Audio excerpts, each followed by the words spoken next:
When a close person betrays you, it's like an earthquake that shakes the foundations of your life and your faith in people.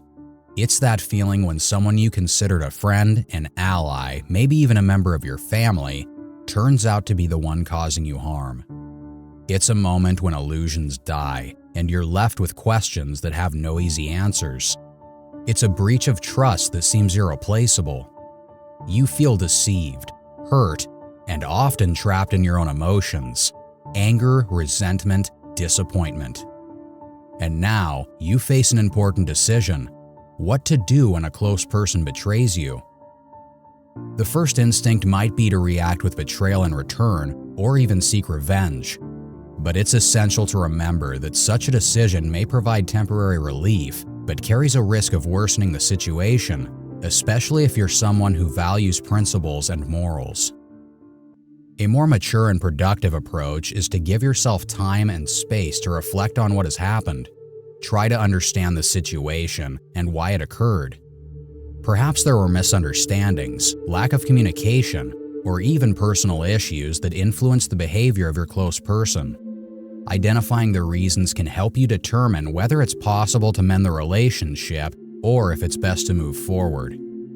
Forgiveness is one of the most challenging but crucial aspects of recovery after betrayal.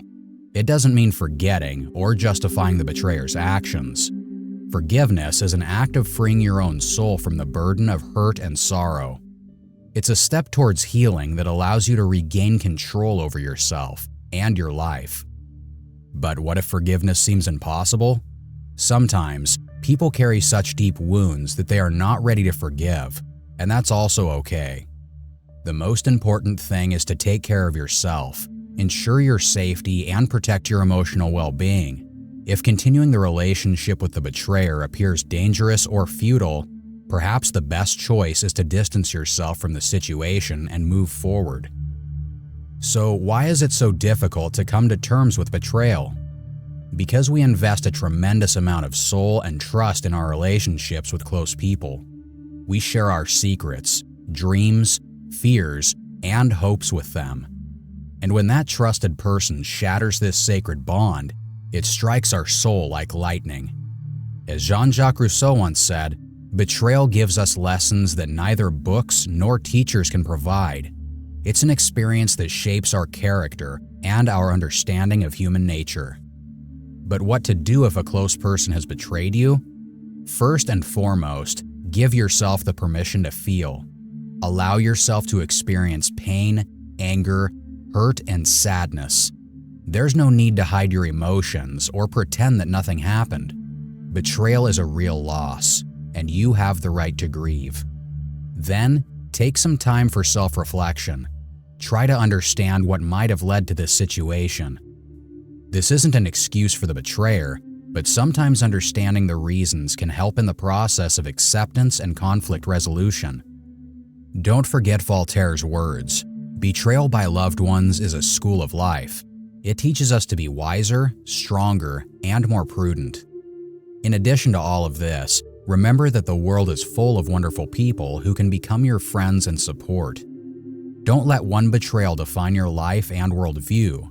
Allow yourself to heal, grow, and build relationships based on mutual respect and trust.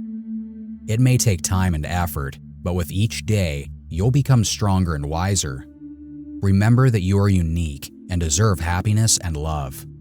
And always remember the words of the great Oscar Wilde: "We are all in the same boat, in a stormy sea, and we owe each other a terrible loyalty." Betrayal of one person should not determine your journey.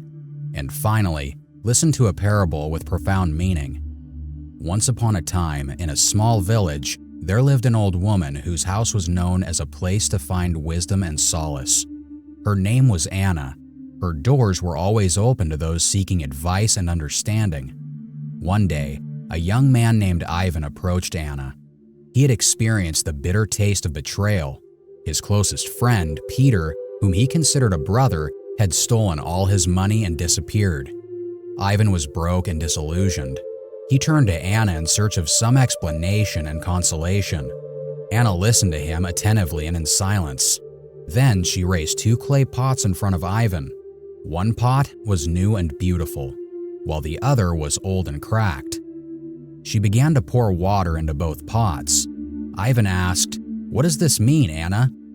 Anna smiled and replied, "Let me show you, Ivan. Look at these pots. They both contain water.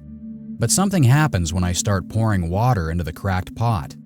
Indeed, water began to seep through the cracks in the old pot and drip onto the ground. Anna continued, "Ivan, the betrayal you've experienced is like the cracks in this pot. It's unpleasant and painful, but despite that, you can still retain your value and strength. You can learn from this experience and become wiser and stronger." Then Anna lifted up the old pot and showed how colorful flowers began to bloom around it. Cracks can be a source of beauty and growth, Ivan. Sometimes painful events in life lead us to acquire new qualities and become more valuable. Ivan contemplated Anna's words and realized that even if a close person had betrayed him, it shouldn't define his destiny. He could use this experience to become stronger, wiser, and more compassionate. Like the old pot, he could bloom with splendid flowers of kindness and wisdom despite the cracks in his life. So Ivan left Anna with a new understanding and hope for the future, knowing that the betrayal of one person does not determine his worth and his ability to bloom once again.